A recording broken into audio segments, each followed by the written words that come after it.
आज आपके अनुवाना की इस बड़ी ऐतिहासिक जनसभा में आपके यहाँ की सरपंच भंवरी देवी जी, उप सरपंच खेताराम जी मेघवाल, बाउड़ी से आए आपके सरपंच हरिंदर जी, आपके ओसिया ब्लॉक के अध्यक्ष सुखदेव डौकिया जी, तिवरी ब्लॉक के अध्यक्ष बीराराम जी, बावड़ी के पूर्व ब्लॉक अध्यक्ष अपने शांतिलाल जी, मंच पे आसीन समस्त सरपंचगण, पंचायत समिति सदस्यगण, गणमान्य नेतागण, इस सभा में विराजमान पिता तुल्य बुजुर्गगण, जोश और उत्साह की एक नई उमंग और एक नई तस्वीर लिखने वाले ये युवा,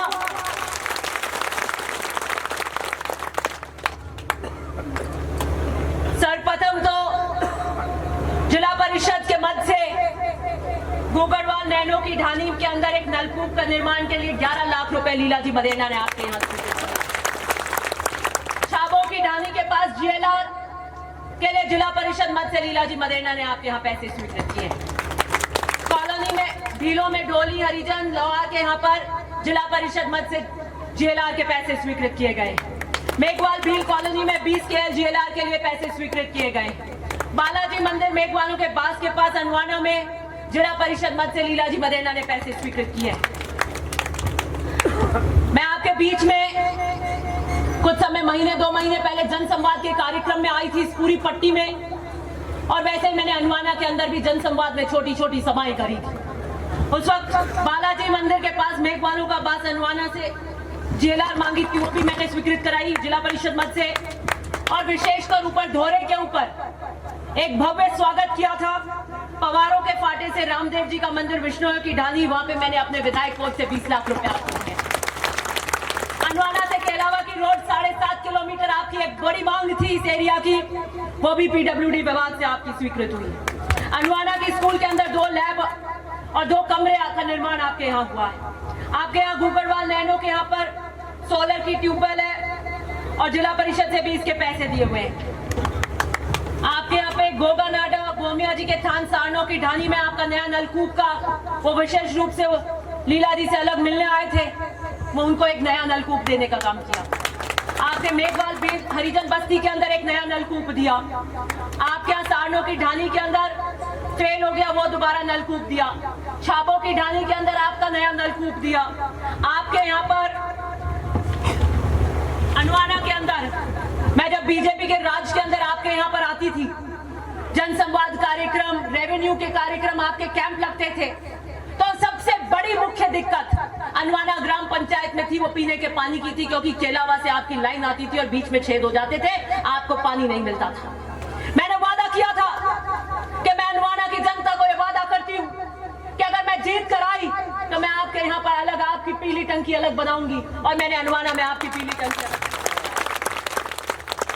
आपके यहाँ ITI कॉलेज, एक बड़ा कॉलेज आपके यहाँ पर अनुवाना के अंदर आया, और वो सिर्फ अनुवाना के लिए नहीं है, वो बावड़ी के ब्लॉक के लिए और बावड़ी से सटी पूरी ओसिया तक की जो पंचायत है जो यहाँ से लाभान्वित होती है, वहाँ सबके बच्चे तकनीकी शिक्षा में पारंगत हो सके, यूनिवर्सिटी में जा सके, आगे उनके जॉब मिल सके, उनको रोजगार मिल सके, वो ओसिया का नाम विश्व में कमा सके, ऐसी स्किल डेवलपमेंट का आधार उनके गांव में मिलना चाहिए। ये आपके गांव में मैंने खोलने का काम किया।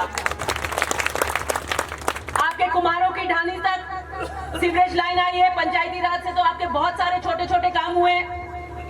आपकी जगदम्बा नगर की विशेष मांग थी सड़क की 5.5 किलोमीटर, वो सड़क मैंने देने का काम किया। आपके यहाँ भूरिया गुगड़वाल सारनो नैनो की ढानी से आपके यहाँ पर मैं विशेष रूप से उधर आई थी, स्कूल के अंदर मीटिंग करी थी। आपने कहा साहब और कोई मांग नहीं है, सारी की सारी आपने कर दी, थोड़ी इतना झटका और दे दो, इतना गौर कर दो। मैंने बजट की कमी है, मैंने उस दिन हाँ नहीं भरी थी। आपने कहा बहुत दिया है, कोई कमी नहीं है, एक इतना भी दे दो। तो मैंने कहा आपके मान सम्मान के लिए, आपके चेहरे पे वो खुशी देखने के लिए मैंने विशेष रूप से अपने MLA से आपको वो सड़क भी 40 लाख रुपए अपने मत से मैंने आपको दिए।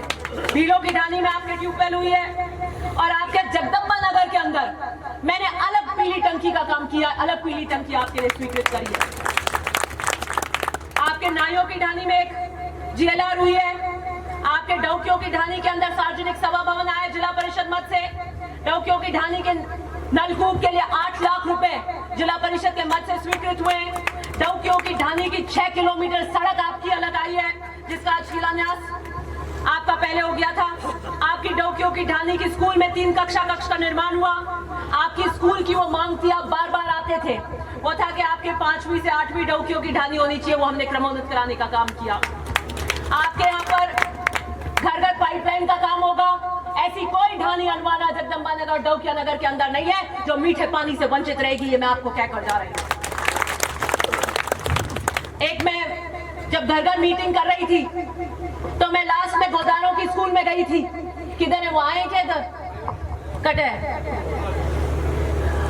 तो मुझे कहा कि आज तो पहली बार आए हो आप। मैं तो मदेरना साहब, मोटड़ा मदेरना साहब रे हाथे बियो कदे गोतो ही नहीं गालियो, क्योंकि वो बहुत छोटी सड़क है, उतर के बहुत आगे लंबे मुश्किल से उस गोदारों की स्कूल में डालते हैं। तो बोले आपने क्यों तकलीफ करी, हम तो एक पाए वैसे ही वोट देते हैं। मैंने कहा नहीं, मेरी इच्छा हो गई कि मैं ढानी ढानी जाके पावंडा नाप के संवाद करूं।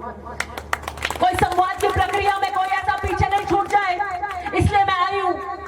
तो उनको लगा कि हमारे पे कोई बैम तो नहीं हो गया है। मैंने कहा नहीं, मैं चला कर आई हूं। जो खरा सोना होता है उसके पास मैं अपने आप चला कर आता हूं। तो आपने कहा था कि हमारे स्कूल के अंदर ट्यूबवेल करा देना, आपकी वो ट्यूबवेल कराने का काम मैं पूरा करूंगी, आपको कहती थी। आज की ये सभा एक ऐतिहासिक सभा है। आपकी सभा का जोश आज यहां से राजनीतिक तरंगों के संकेत देगा। बीच में कोई भाषण नहीं करना। बीच में मैं टोल से शुरुआत करी, टोल से लेकर बावड़ी तक पूरी गाड़ियों का चक्का जाम हुआ था। पहले सेकंड गियर से गाड़ी नहीं उठी, हमारी गाड़ी बीच में थी तो आपका डीजे अनवाना के बावड़ी के मोड़ पर पहुंच गया था। बावड़ी से अंदर घुसे तो आपकी ट्रैक्टर की रैली शुरू हो गई।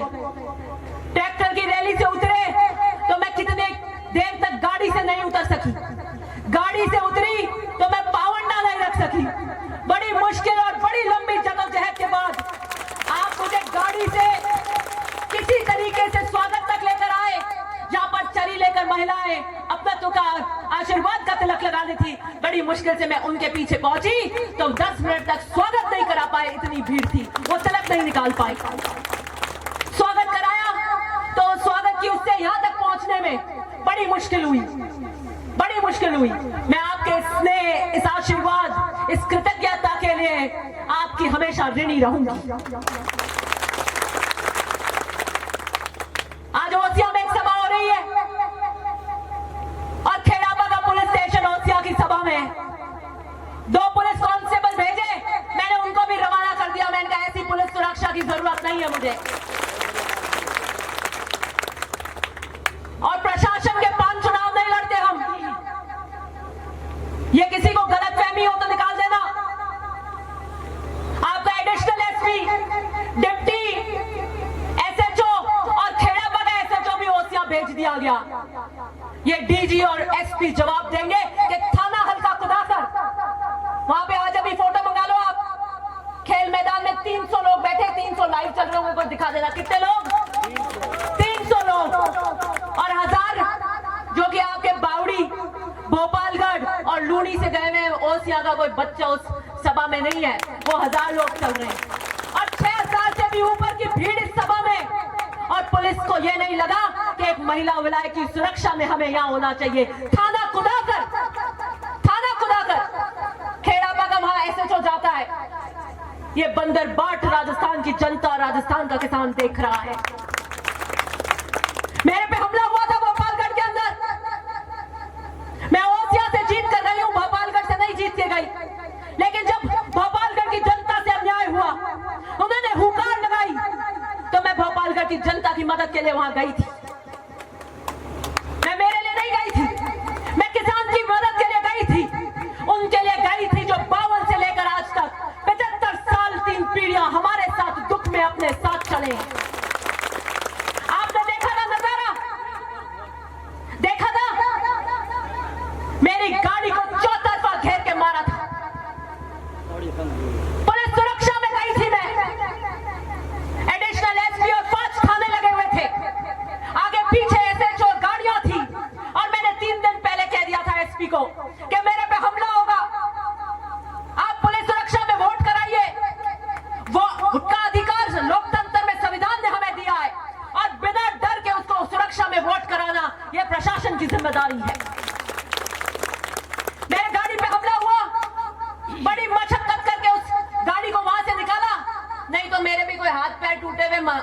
जाते तो आईसीयू में तो पक्का ही नजर आते आपको बैठे नहीं।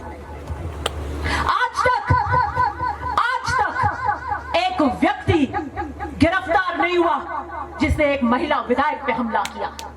ऐसी कौन सी चूड़ियां राजस्थान की पुलिस ने पहन रखी है, इसका जवाब देना पड़ेगा।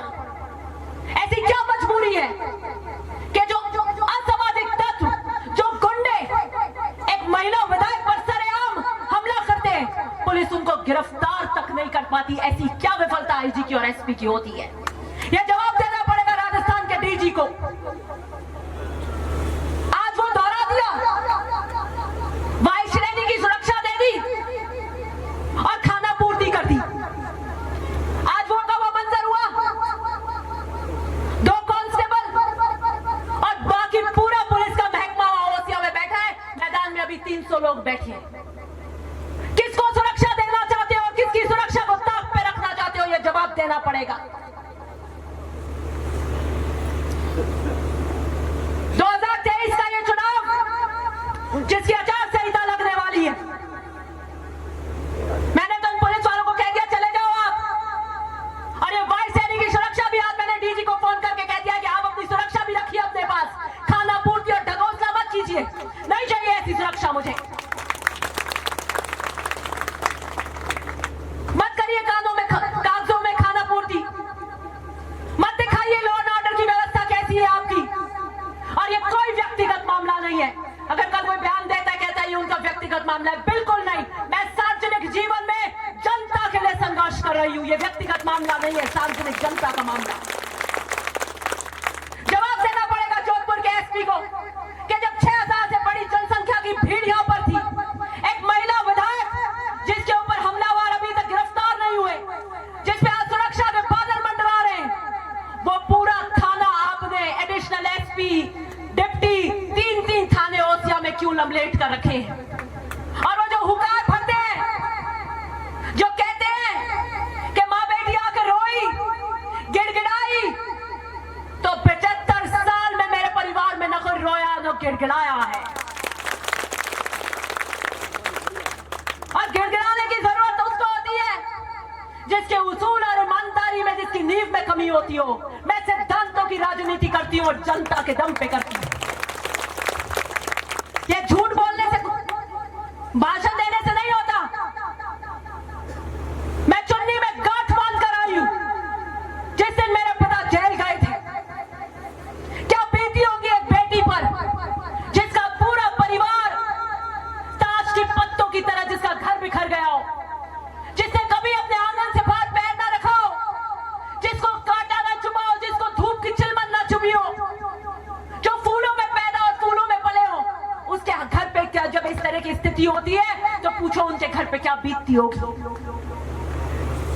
मैंने कभी स्कूल भी मैं जाती थी तो छत्ता लगता था। मुझे नहीं पता कि कड़क धूप की चुभन क्या होती है, लेकिन हमारे आंखों के सामने 2011 के अंदर रातों रात जैसे मिट्टी के घर ढह जाते हैं, हमारा घर ढह गया। मैं अगले दिन मेरे पिता से गई थी जोधपुर सेंट्रल जेल मिलने। मेरे पिता आंखों में आशा और विश्वास लेकर मेरे साथ मिलने आए और दिव्या मेरी मुट्ठी यूं कर दिव्या कहा, दिव्या आने वाले जमाने की नई दास्तान के लिए तैयार हो जाओ, संघर्षों के पथ पे तैयार हो जाओ। तो मैंने उनसे कहा कि मुझे अनुभव नहीं है, मैं राजनीति के मैदान के अभी जो खेल है वो सीखी नहीं हूं। तो उन्होंने कहा शेरों के बच्चे शेर हुआ करते हैं, अपने आप परिस्थितियां तुम्हें सिखाएंगी। मदेना साहब की पूंजी आशीर्वाद बन के तुम्हारा काम करेगी, और जो खरे सोने की तरह कार्य करता है, खरे सोने की तरह जो कार्य करता है दिव्या, वो तुम्हारा ढाल बन के तुम्हारे लिए चलेंगे। मैदान में उतरो। मैं उस दिन घर गई, मेरे सामने जीवन के 2 विकल्प थे। एक कि मैं मेरे पिता के लिए, मेरे दादा के खून पसीने की कमाई जो राजस्थान के नाम में किसान राजनीति के झंडे से बुलंद होती है, उसके लिए संघर्ष करूं, जमीन पे उतरूं, फिर उस सफर के अंदर चाहे कांटे मिले, चाहे भाटे मिले, चाहे फूल मिले, चाहे अंगारे मिले, या मैं अपने घर में दुबक कर डर कर एसी कमरों में बैठ जाऊं और कोई याद न करे कि बाद में राजस्थान के अंदर मारवाड़ में किसान राजनीति का इतिहास क्या था। मैंने उस दिन अपनी चुन्नी में गांठ बांधी और मैंने कहा चलूंगी, संकल्प लेकर आई हूं, चांदी से निकले उस पहले पावंडे पर जब सामंतवाद के लिए उनसे लड़ाई करने के लिए पहला कदम स्वर्गीय परशुराम मदेरणा ने रखा था। आज तो परिस्थितियां ऐसी है, इतने ट्रैक्टर, इतनी स्कॉर्पियो, पता नहीं कितने पावंडे पे कैमरे, ड्रोन, आज हमारा समाज किसान वर्ग कितना सक्षम है। लेकिन जब स्वर्गीय परशुराम मदेरणा ने सामंतवाद और किसान राजनीति का झंडा बुलंद करने का वो पहला पावंडा रखा था तो कोई धौली और काली सड़कें नहीं थी, गोलियां चलती थी मदोड़ा के अंदर, उन्होंने भी अपना कालजा हेटा किया था। मैंने कहा परशुराम मदेरणा की बेटी हूं मैं, महिपाल मदेरणा की बेटी हूं जो राजस्थान की 56 सीटों के अंदर भोपालगढ़ से जाकर किसान राजनीति का झंडा जिसने बुलंद किया था। मैं डरकर घर नहीं बैठूंगी, मैं जनता के बीच जाऊंगी, मैं संवाद करूंगी, मैं संघर्ष करूंगी। हम चले थे अकेले और ये देखिए ये काफिला मेरा कक्ष बनकर आज यहां खड़ा है। राजस्थान का डीजी देखे, जोधपुर का एसपी देखे कि नहीं चाहिए आपकी नकली सुरक्षा मुझे। राजस्थान का किसान चाहे वो झुंझुनू में बैठा हो, चाहे वो नागौर में बैठा हो, चाहे वो आपके गंगानगर में बैठा हो या बाड़मेर में बैठा हो, वो आशीर्वाद देता है कि हाँ ये लड़की लड़ रही है, ये लड़ रही है जमाने से, ये संघर्ष कर रही है और किसी के लिए नहीं कर रही, निस्वार्थ भाव से हमारे लिए कर रही है। और जिसके साथ में नाभि से आत्मा से निकला हुआ सुरक्षा कवच होता है उसे और कोई सुरक्षा की जरूरत नहीं होती। और भोपालगढ़ और औसिया की सरजमीन पर 75 साल हो गए आज 52 से लेकर ये 16वीं विधानसभा का चुनाव होगा, 16वीं विधानसभा का चुनाव। पीढ़ियां खपाई हैं हमने यहां पर, पीढ़ियां। मुझे नहीं चाहिए किसी भारी सुरक्षा की जरूरत, मुझे नहीं चाहिए किसी डंडे की जरूरत। चलने के लिए मैं मुकाबला करने के लिए तैयार हूं, मैं चौतरफा चुनौती के लिए तैयार हूं और प्रशासन को जितना करना है वो कर ले, क्योंकि लोकतंत्र के अंदर वोट ये पुलिस नहीं देगी, ये जनता देगी, ये जनता देगी। लेकिन जनता को जवाब देना पड़ेगा कि जो पुलिस अपनी विधायक को सुरक्षा नहीं दे सकती, क्या वो आम जनता को सुरक्षा देगी? क्या वो आम जनता को मेरिट के मापदंड पर न्याय देगी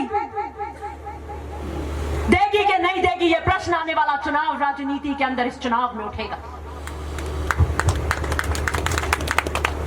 52 में जब चुनाव लड़ा था तब ऊंटों पे प्रचार करते थे, पैरों में छाले पड़ जाते थे, खून आता था और मलेना साहब रात रात एक घर पावंडा जाते थे और किसान राजनीति का अलग जगाते थे। मैं वहां से आई हूं। मैंने एक वादा औसिया की जनता को किया था कि मैं परशुराम मदेरणा की पोती हूं, मैं वही कृषि विपणन उसके अंदर सड़कें आती हैं, 6 करोड़ की सड़कें आई हैं कृषि विभाग से। मैं अभी जयपुर गई थी, मंत्री जी मिल गए, मुराद जी मीना, मैंने कहा गलत कर रहे हो आप, खिलसर में 6 करोड़ की रोडों के स्टैम्प लगा रहे हो। मैंने तो आपसे 1 लाख की 80 लाख की एक सड़क मांगी थी कि मेरे पास में कोई नहीं है ये सब। और मैंने कहा था कि मेरी दादी जी बीमार हो गई है, पहले वो आती थी प्रचार करने, उनके ब्रेन ट्यूमर के ऑपरेशन हो गया और मैंने कहा मैं मेरी दादी जी का संदेश लेकर आई हूँ, मैं आपके बीच आई हूँ, मैं 16 साल में स्कूल की छुट्टियां लेकर आई हूँ और मैं भोपालगढ़ की जनता को अपील करने आई हूँ कि मेरे दादाजी को वोट देना। वो ना बताए मेरे को राजनीति के उतार चढ़ाव, मैं छन छन के झटके ले लेकर आई हूँ। मैं वो मत बताए मेरे को कि किसान राजनीति कैसे होती है। भोपालगढ़ के अंदर सुरपुरा गांव है, हरदियाद हमारे बीच में नहीं है, आप सब जानते होंगे सुरपुरा से, आप सब भोपालगढ़ में आते थे। पावड़ी आप में भोपालगढ़ में आता था, 2 कैंप लगते थे। मैं छोटी थी जब यहाँ पर एम्बेसडर में आके बड़े जाती थी, दोनों कैंपों में जाती थी, मुझे पता है। तो ये सारी जो समीकरण है ना, मुझे पता है। 30 साल तक बावड़ी की मांग थी अलग पंचायत समिति की, कितने लंबे समय तक थी, ये फिर भी करने की सोच सकता। लेकिन मेरे बात में फर्क आ जाएगा, जब मैंने राजनीति से संन्यास ले लिया तो मैं किसी के लिए प्रचार नहीं करूंगा, मैं कोई राजनीतिक मंच पे नहीं जाऊंगा। खून और टक्का, आज खून और पसीना का टक्का है ना, तो कांग्रेस पार्टी के लिए टक्का है। अगर वो बीजेपी में गई है तो निश्चित बड़े आहत होकर भारी मन से गई होंगी। मैंने तो क्या जमीन पे हूं, वो कहती भैया मेरे काम नहीं हुए तो मैं तो आई नहीं, लेकिन मैं तो जमीन पे थी। मेरी तो आंखें भी मोटी मोटी हैं, मलेना साहब की तरह निकालनी भी आती है, पटकने भी आते हैं मेरे को। मैंने तो पैर फंसा के रखा, ओसिया के अंदर काम होगा तो हम कराएंगे, बाकी कोई बाहरी ताकतें ओसिया में काम नहीं कराएगी। और जमीन पे रहने का काम ये हुआ, जनता के बीच में रहने का काम ये हुआ कि कोई बाहरी ताकतें ओसिया में काम नहीं करा पाई। ये कह रहे ना हम ये करते हैं वो करते हैं, हनुमान बेनीवाल के फोन से एक काम ओसिया में नहीं हुआ, एक काम नहीं हुआ। बहुत तड़पड़ी करी इन्होंने कि दिव्या जी के कार्यकर्ताओं को गला घोट कर किसी तरीके से यहाँ पर काम कर दें। अब राज में भी हिम्मत है ये मेरे हाथ डालने में, किसकी हिम्मत? मेरे ऊपर से यहाँ पर काम कर दे, गलत काम कर दे, तो ऐसा है कि फिर मेरे को भी राज के खटके दबाने सारे आते हैं। मुझे पता है कब किसके यहाँ क्या होता है, किसकी काम पोल है। ये आज हुआ है ना नजारा, इसके लिए जवाब देंगे डीजी और एसपी। और अब तो लग जाएगी 6 तारीख को चार संहिता। मैं तो कहूँ जितनी रिजर्व फोर्स है ना, वो सारी की सारी हनुमान को दे देना भैया, हमारे को जरूरत नहीं है। पुलिस लाइन की जितनी फोर्स है सारी दे देना और घेराबंदी कर लेना। वो तो मेरे को ललकार रहे क्या आचार संहिता देगी, जब देख लेंगे। क्या देख लोगे? आपको तो खुद को राजस्थान पुलिस की जरूरत है, नहीं तो वहां राजस्थान पुलिस के महकमे के सारे अधिकारी लेके बैठे हो। क्या डरा रहा है आपको ओसिया में? क्यों इतनी पुलिस लगवाई है? हम कभी निम्न स्तर की राजनीति नहीं करते। तोल भाव कर रही है और बाद में कोई पता नहीं है किसी दूसरे तोल भाव में चली जाए तो, और फिर मेरे ऊपर इल्जाम लगा देंगे कि मेरे को बाद में फिर से इन पे दया आ गई तो मैंने इनको अभेदान दे दिया 2023 में। अरे नहीं चाहिए आपके अभेदान। से रोए थे कि साहब एक चुनाव हमारे लिए और लड़ लो, मैंने कहा मैं मेरी बात से नहीं पढ़ सकता। एक बात जो मैंने जीवन में कह दी उसे वादा खिलाफी नहीं होती, कथनी और करनी में फर्क नहीं आता। मैं राजनीति का मैंने अनाउंस कर दिया था मेरा आखिरी चुनाव, और मेरे पिता जब 2003 का चुनाव लड़ रहे थे तो वो नहीं आए थे, भोपालगढ़ में प्रचार करने नहीं आए थे।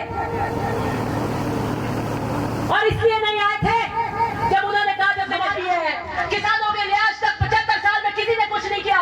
हाँ जी, परशुराम मदेना ने कुछ नहीं किया, नाथूराम बिरधा ने कुछ नहीं किया, रामनिवास बिरधा ने कुछ नहीं किया, बलदेव राम बिरधा ने कुछ नहीं किया, कुमाराम आर्य ने कुछ नहीं किया, किसी ने हेमाराम जी ने कुछ नहीं किया, किसी ने कुछ नहीं किया। एक आप ही अलग से अभी आयो करने के लिए, ऐसे ही आ गए आप और हम यहाँ पर। ऐसे 75 साल तक आपके हमारे बच्चे बड़ी यूनिवर्सिटी में पहुंच गए कि किसानों की एकमात्र पार्टी, किसानों के हक की पार्टी सिर्फ हमारी पार्टी है, सब ढकोसला है। आपको उल्लू बनाकर वोट लिए कि मैं किसानों की बात रखूंगा, आपके वोट लेकर कौन से रावणों के अंदर वो आपके वोट बिके। वो बिल्लाड़ा का प्रधान देख लो और वो ओसिया का प्रधान देख लो, जानते नहीं है क्या? अब शंभू सिंह कहता सर, वो एक माइक वाले ने पूछ लिया कि आरएलपी ने आपकी मदद की थी, अब उनको चुनाव लड़ना है, डापा चूक हो गए कि नहीं नहीं नहीं, नहीं मेरी मदद नहीं की थी। अरे कैसे नहीं की थी? आपको खुला वोट दिया था, आप आरएलपी के वोट लिया, आरएलपी ने खुला शंभू सिंह जी को वोट दिया और राजस्थान के अंदर ओसिया के किसान के वोट को रातों रात गड्ढे में धूल में डाल दिया। वो मत दिखाओ आईना। और ओसिया के अंदर जब उन्होंने अपना वोट खेता सर के कोर्ट में बेच दिया, उस दिन रातों रात आरएलपी का पारा नीचे उतर गया ओसिया के अंदर। आ जाओ, आपको चुनौती देती हूं मैं। बीजेपी वाले घूम रहे हैं, अब वो हाथा जोड़ी कर रहे हैं कि भैया आरएलपी का कैंडिडेट मत उतार देना। उनकी ओसिया में जितनी भी मीटिंग करा रहे हैं वो सारे कार्यकर्ता फोटो फेसबुक पे आप देख वो सब बीजेपी के कार्यकर्ता है। एक दो को इनके, बाकी सब बीजेपी के कार्यकर्ता है। चुनाव कैंडिडेट खड़ा करेंगे 2018 में हमने किया नहीं, तो मैं आपको आज बता देती हूँ, आपकी याददाश्त भूली पड़ रही है। नारायण राम पांचला आपने उम्मीदवार उतारा था, आपने पीछे से सिंबल नहीं दिया, आपने पीछे पीछे हाथ मिलाने की कोशिश करी। क्या लेन देन कर रहे थे? फिर भैराराम जी सियोल 40 गाड़ी लेकर गए, विड्रॉल कराया, और नारायण राम पांचला हर बीजेपी की मीटिंग में बीजेपी का प्रचार कराया। अगर मैंने दिव्या की मदद करी, अरे तो आप 52 में जन्मे थे क्या हमारी मदद करने के लिए? 57 में आए थे क्या परशुराम मदेना की मदद करने के लिए? 2003 में थे क्या भोपालगढ़ की 56 सीटों में जब आए थे मदद करने के लिए? बस नए 5-7 साल में आ गए, माइक पकड़ लिया, जीभ की हड्डी होती नहीं, बोलने के पैसे लगते नहीं, अंदर गल बातें ठोको जो भी ठोकनी है। किसको कह रहे हो ये? और बोले हम कांग्रेस से कुछ नहीं, आप कांग्रेस से मिले हुए नहीं हो।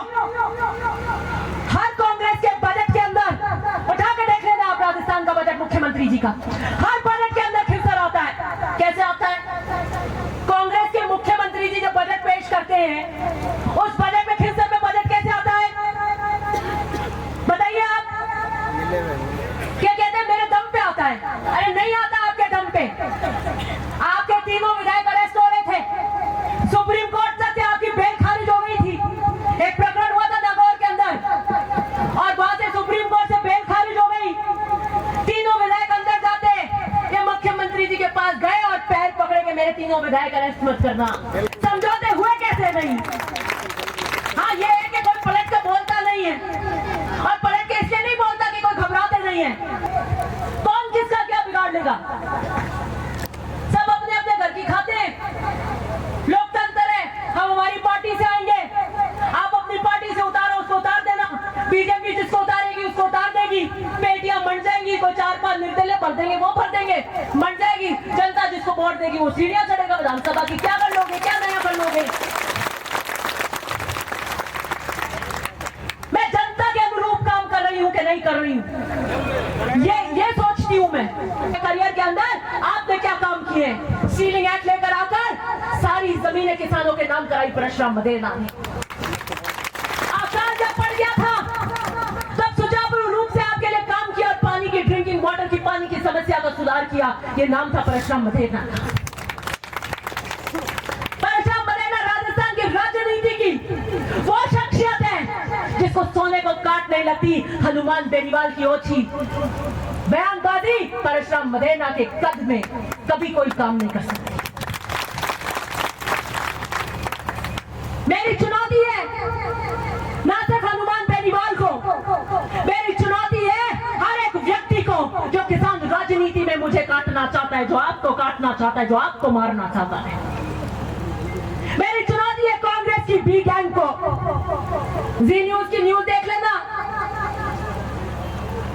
जो बड़ा ताव देते भामाशाह के नाम से आते हैं, वो भोपालगढ़ के नेता जो मेरी गाड़ी पर अटैक करा रहे थे, कल रात को 11 बजे जाके हनुमान बेनीवाल के पैरों को छू रहे थे।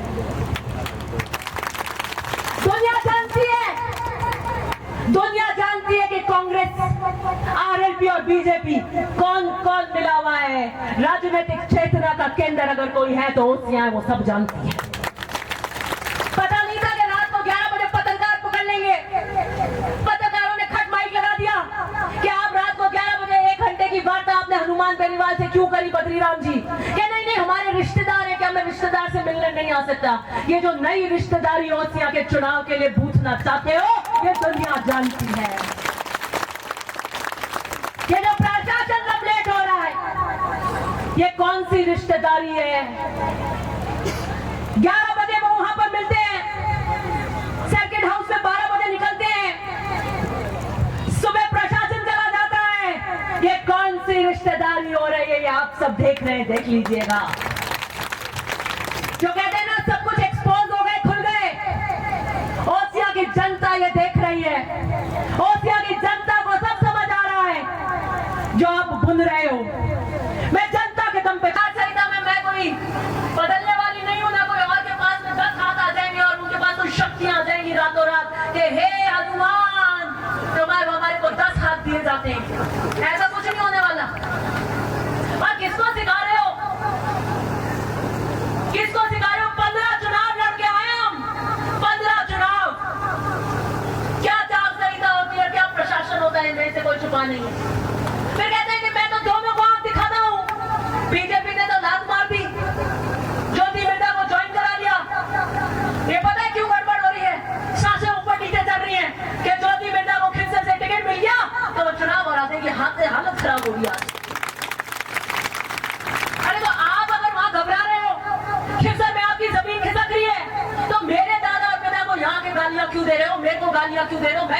के अंदर रखना चाहिए अपना कि मेरा कोई क्या बिगाड़ लेगा।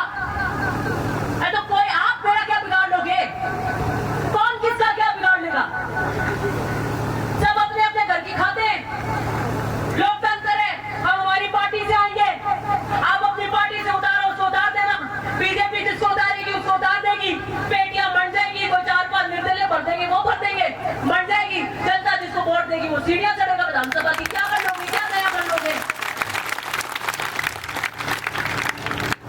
मैं जनता के अनुरूप काम कर रही हूँ कि नहीं कर रही हूँ, ये सोचती हूँ मैं जब रात को नींद ले हूँ तो मेरे को ये है कि मेरे पिता ने मुझे गले लगा और कहा, दिव्या आंख में रंग रख और पाड़े की आंख में देखने का जज्बा रख, जिंदगी में कोई नहीं रोक पाएगा। मैंने उस दिन जान ली। क्या करोगे आप?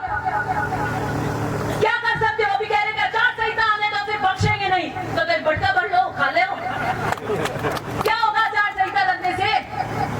आचार संहिता लगने से सिर्फ इतना होता है कि आपके जो नए काम होते हैं वो स्वीकृत नहीं होते हैं।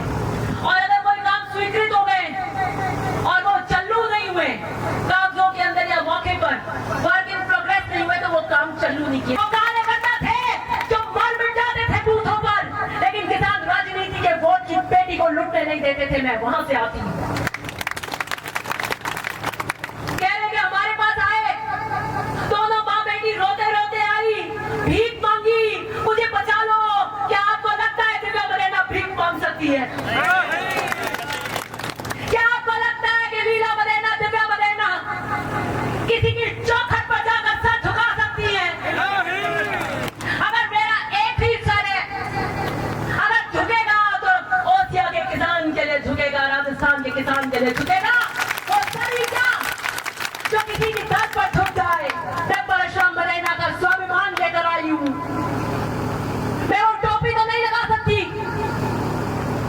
लेकिन उस टोपी की साख को बचाए रखना, उस सम्मान को बचाए रखना जो जिम्मेदारी मेरे कंधों पे है। भावाशा के नाम से आते हैं वो भोपाल के नेता जो मेरी गाड़ी पर अटैक करा रहे थे, कल रात को 11 बजे जाके हनुमान बेनीवाल के पैरों को छुए थे।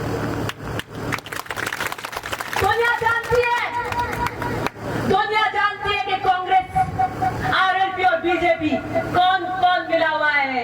राजनीतिक चेतना का केंद्र अगर कोई है तो उससे वो सब जानती है। पता नहीं था कि रात को 11 बजे पत्रकार पकड़ लेंगे। पत्रकारों ने खट माइक लगा दिया कि आप रात को 11 बजे 1 घंटे की वार्ता आपने हनुमान बेनीवाल से क्यों करी बद्रीराम जी? कि नहीं हमारे रिश्तेदार है, क्या मैं रिश्तेदार से मिलने नहीं आ सकता? ये जो नई रिश्तेदारी ओसिया के चुनाव के लिए पूछना चाहते हो, ये दुनिया जानती है। ये जो प्रशासन लबलेट हो रहा है, ये कौन सी रिश्तेदारी है? 11 बजे वो वहां पर मिलते हैं, सर्किट हाउस में 12 बजे निकलते हैं, सुबह प्रशासन चला जाता है। ये कौन सी रिश्तेदारी हो रही है? ये आप सब देख रहे हैं, देख लीजिएगा। जो कहते हैं ना सब कुछ एक्सपोज हो गए, खुल गए, लेकिन जब वो बड़ी हो जाए, 18-20 साल की हो जाए, तब उसको दिखाना अपने भाषण के क्या बोला था अपने समाज की बेटी के लिए। आपकी नजरें झुकेंगी या आपकी बेटी आपके यहाँ पर मेडल लगाएगी, ये सोच लेना क्या बोल रही हूँ। ये मैं आज आखिरी बार बोल रही हूँ, हनुमान बेनीवाल को चुनौती देती हूँ कि अगर बातें छोड़िए, आप गंदी बातें छोड़िए, बहन बेटियों पर इस जंतर का प्रहार छोड़िए, मुद्दों पे बहस करिए। मैं आऊंगी आपसे मुद्दों पे बहस कर। एक बार भी मुझे किसी मुद्दे पे ललकारा हो तो बताइए, एक बार भी। अरे जिस परिवार की पीढ़ियों ने खून पसीना एक कर राजस्थान की राजनीति को खड़ा किया हो, जो राजस्थान के किसान केसरी के नाम से चमके जाते हैं, परशुराम मदेना की टोपी किसान राजनीति की शान है। उस टोपी के बारे में क्या बोल रहे थे? मरना हो जाता है, मरना होता है किसान समाज का, मरना होता है उस हर एक जाट का जो सुनता है, मरना हो जाता है। 15वीं विधानसभा का टिकट ओसिया का मुझे दिया है, आपकी सेवा करने का ये मौका मुझे मिला है। आप मेरे परिवार को जानते हैं, आप हमारी छवि को जानते हैं, आप हमारी कार्यशैली जानते हैं। मुझे एक बार अपनी सेवा का मौका दीजिए। 5 साल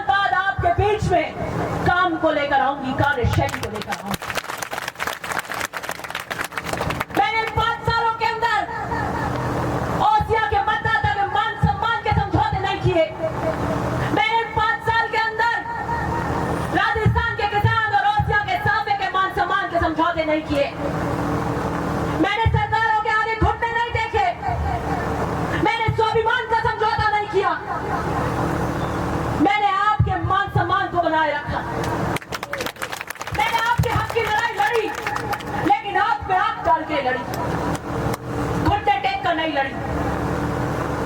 कल एक लूनी में सभा थी रात को, जिनकी सभा भी ओसिया में, जहां पे पूरा पुलिस प्रशासन लमलेट हुआ हुआ है, वो दम भरते हैं कि हाँ मैंने ऐसे कर दिया और कहते हैं मेरा कोई समझौता नहीं। अगर आपका समझौता नहीं है, अगर कांग्रेस आपको पीछे से मदद नहीं कर रही, तो बताइए कि मेरे को छोड़कर, मेरी सुरक्षा को छोड़कर इतना जाब्ता वहां पे क्यों लगाया है? हल्के के थाने को पार कर ऐसे जो वहां क्यों है? एडिशनल एसपी क्यों है? डिप्टी क्यों है? थाना क्यों है? 300 की भीड़ के लिए 300 की भीड़ बैठी है खेल मैदान में और 800 तो अभिनंदन करता हूँ। Music by Nobody Brothers.